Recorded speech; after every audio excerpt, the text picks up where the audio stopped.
took a direct flight, PIA from Karachi to Gilgit, which had been delayed by an hour. So I was waiting at the airport, had nothing to do.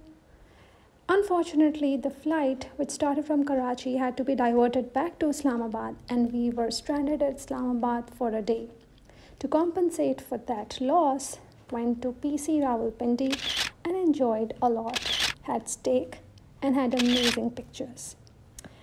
This day is the first day at Skardu, and we started our day a little bit earlier because we had to compensate for the loss of one day.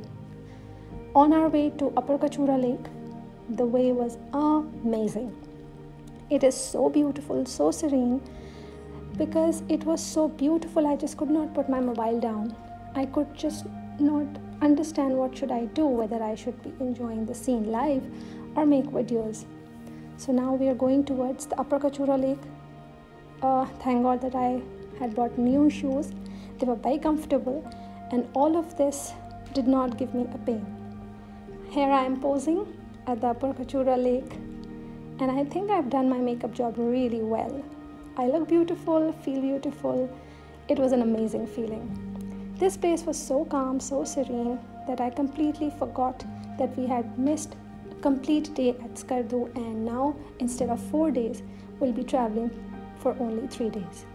This person, who was actually the one who was taking us for a boat ride, he was telling us his life history and how people get married late in the cities, and how he got married at the age of, I think, 12, and he saw his bride for the first time on his wedding night. And when we asked him, how did you feel, all he could manage was a big laugh. So this was quite interesting. Sometimes it's really, really nice to talk to the locals, and the stories that they have, they are beyond anything that you can read in books. And I think traveling makes you so rich intellectually, that not even great books can. After having a serene boat ride here and looking at all the beautiful sceneries, now we are driving towards the next spot for this day, which is the SOS village. The sad part about this was that we reached quite late because the distance between the two places was quite a lot. By the time we could reach there, it was almost night time. Okay, so this is a very funny incident. This is a very cute goat, and I was trying to be friends with this goat, but I think she didn't want to be friends with me, and I think I scared her a lot, and now she's off to the room, and I don't know who might be inside that room, but this was a very funny thing. Here I am posing at the SOS village. This place is amazing, but the beauty could not be captured because it was almost night time, and I tried to take pictures in the night mode from my iPhone.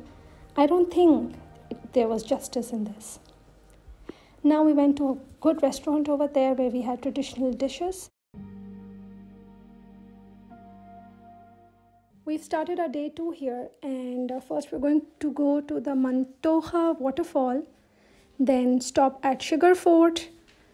The third stop will be the Blind Lake, and we'll end our day at the cold desert.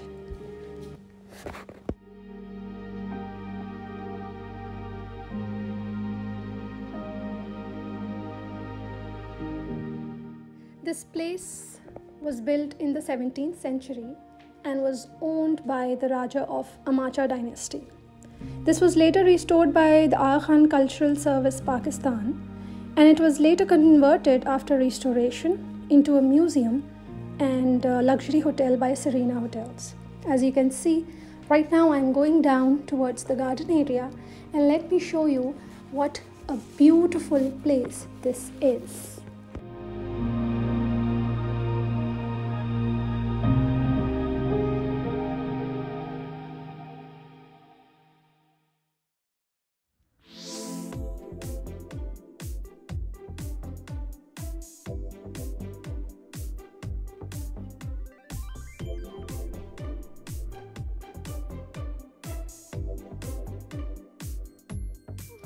We are at the Gold Desert, Skardu, and you can see people doing their cultural dances.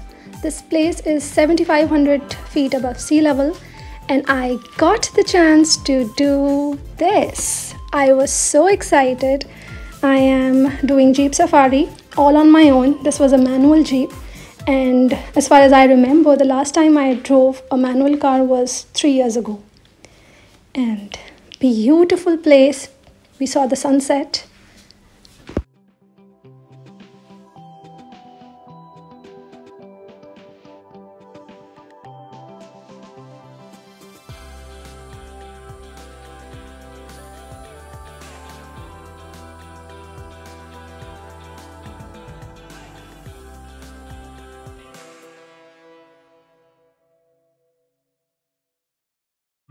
We're traveling in September and we were lucky to find snowflakes hitting on my hand because we are way above sea level right now. Going towards the Osai Plains.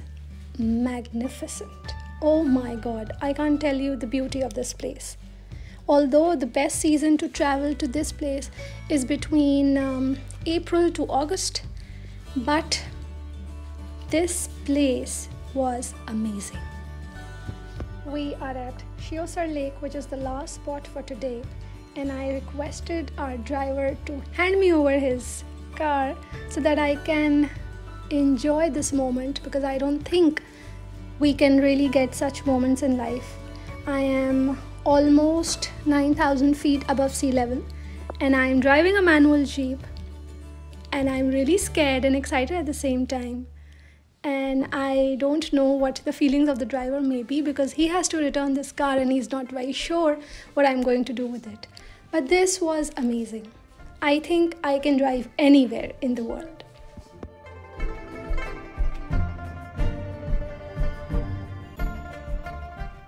So we are going towards the highlight of our trip, which is the Shangri-La Resort Skardu. I think a lot of people have said that if you come to Skardu, you shouldn't miss this place because this is very beautiful. So we wanted to see what beauty lies within, and this is the way that we're going towards it.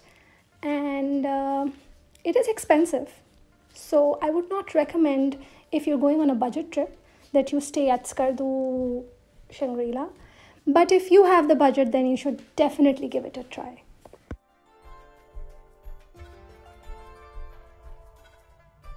Hello everybody, so this is Shangri-La. I'm in Shangri-La Resort Skardu. This is how the room looks like. Ignore the mess because we've just entered and there might be a few things here and there. There's a cozy bed, and this room is approximately 24,000 to 25,000 PKR per night. So we've entered the hotel of Shangri-La. These are obviously our products, but they're also giving us soap. What do we have? We have Q-tips, dental kit, sanitary bag, shaving kit, and I guess this is the shower area. The washroom is not that impressive, but it's fine. We have a shower cap, we have shower gels and shampoo and soap.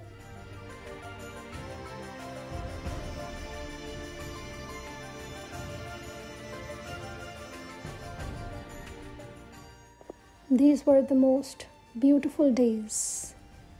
It is true when people say that Skardu is heaven on earth.